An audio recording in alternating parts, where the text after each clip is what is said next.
ስለተጋባኝ ነው። አብርሃም እንደሚያውቀኝ ሰው ነው ሆኖ ወቅት እያደረገ ያለው። ግን ይሄ ሁሉ ማስመሰል ነው። እናንተ ለምን ላይ ነው? ለምን አታምነኝም? እኔ ያለው በቃ ሳፈሪ የፈለግሽውን ነገር ተናገሪ። በቃ እኔ ያለው አንዴ እዚህ ጋር ኤርሚ፣ እንዴት ነው በዚህ ልክ ማስመሰል የምትችለው?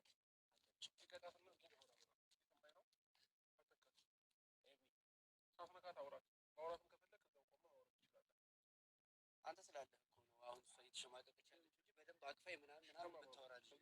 ተው በእናትህ ጥላኸኝ አትሂድ። ወይኔ ጉዴ ፈላ። ከእሱ ጋር ምንም የማወራው ነገር የለም። ምንም ነገር የለንም። ከእኔ ጋር ብታወሪ ብዙ ነገር አለ። ገባሽ አይደለ? ምንድን ነው የማወራው? እስካሁን ስትጽፊልኝ ወይ ስታወሪኝ የነበሩት ነገሮች በሙሉ ተሳስተህ እንዳይሆን ሌላ ሄርሜላ ይሆናል። በደንብ አንብበው ኢንስታግራም ስሟል። ልኬለታለሁ እኮ ፎቶሽን ስክሪንሻቱን እኮ ኢንስታግራሙ እኮ የራስሽ ነው። እንዴት ነው የሌላ ሰው ሊሆን የሚችለው? ዳኒ በዚህ ልክ ሰውን ለማጣላት በዚህ ልክ አይከብድህም? የፈለግሽውን ነገር በነፃነት ከኔ ጋር ማውራት ትችያለሽ። ገባሽ አይደለ? ትናንትና እንደምትጽፊልኝ ትናንትና እንደምታወሪኝ አሁን ለምንድን ነው በአካል የማታወሪኝ? ምን ላይ ነው እናንተ ህፃናት ነው? እኔ አላውቅም። አብርሃም ምን እንደሚለኝ አላውቅም። ብቻችንን ምንም የምናወራው ነገር የለም እኮ። የደበኩ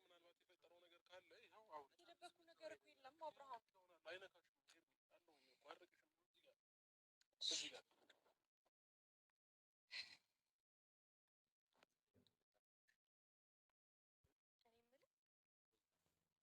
ቁንጅናዬ ችግር የለውም ማለት አንተ ባትነግረኝም ቆንጆ ነኝ አውቃለሁ። ግን አሁን እንድታደንቀኝ ምናምን አይደለም የምፈልገው።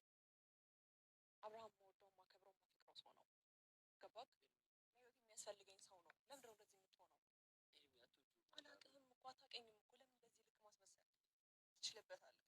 በጣም አንቺን አንዴ ማውራት አለብሽ። እኔ የምትጽፊልኝ ስሚ ኤርሚ፣ ከፈለግሽ ከሀገር እንውጣ፣ ከፈለግሽ የሆነ ቦታ ልውሰድሽ። ገባሽ? እዚህ ነፃነትሽ የሚነሳሽ ከሆነ ከሀገር ወጥተን የሆነ ቦታ ላይ መኖር እንችላለን። ገባሽ? በነፃነት ከኔ ጋር መሆን ትችላለሽ። ገባሽ? አይኑ እዚህ ጋር ስላለ ወይ ፊት ለፊት ስለቆመ ምናምን ምናምን ነው እንደዚህ የምታስቢው። ገባሽ? በዚህ ልክ የሚያስጨንቅሽ ከሆነ ከሀገር የምንወጣ ብቻ መሄድ ያለብን ቦታ እንሂድ። ገባሽ? ከእሱ ጋር ከፈለግሽ ዳንኤል፣ እስካሁን ራሱ ያቆራመጥኩት ስትር ብቻ አለው። ዳንኤል በሰላም ነው እንደዚህ እየሆንክ ያለው? እኔ በጣም በእውነት በጣም ሰውን የማከብር ሰው ነኝ። በዚህ ልክም ዝም ብዬ እያወራሁት ያለሁት መስመሬን እያለፍክ ነው። ከዚህ በፊት አንተዋወቅም፣ ስሜንም እያጠፋህ ነው።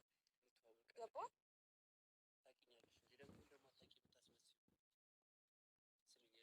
ስሚኝ ኤርሚ፣ ማነው ከማን ጋር ተነጋግረህ ነው በዚህ ልክ እኔን ከሱ ህይወት ለማስጣት ከሩታ ጋር ተመካክረህ ነው? ከማንም ጋር ተመካክራችሁ ነው? እኛ አይደል የሄድከው? ይኸው እሱ ሲያቅፈኝ ወይኔ ጉዴ ፈላ። አብርሃም ስማኝ፣ እኔ ከሱ ጋር ምንም ግንኙነት የለኝም። አላውቀውም ሲጀመርም በቃ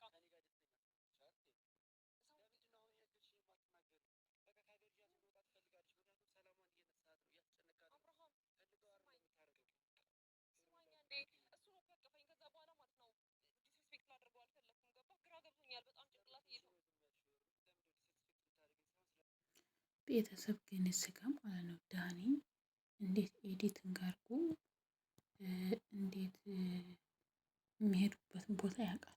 ግንኙነት ስላላቸው ነው እንጂ ማለት ነው። ሜሴጁን ደግሞ ስክሪንሾት አድርጎ እየላከለት እንደነበረ እንዳየው ነው። እና ማን በዚህ ልክ ያወራል ብዬ ነው የማስበው። ምክንያቱም እሷ ደግሞ እንደማያውቁ ምናምን ነገር እኔ እና እሱን ለማጣላት ነው ወይ ምናምን እያለች ነው። በእርግጥ ዳኒ ይችላል፣ ድራማ መተወን ይችላል። ግን ደግሞ የእሷ ቁጥር ስክሪንሾት በቴሌግራም እና በኢንስታግራም የሷ ከሆነ ስክሪንሾት እያደረገ ከላከለት የእሷ የማይሆንበት ምንም ምክንያት የለም። እና ብቻ ይችላል። እኔ የምለው ግን ማለት ነው ልንገራችሁ ነው አሁን ዳኒ ሲያቅፋት አብርሃም እየተሰማው ያለው ያየው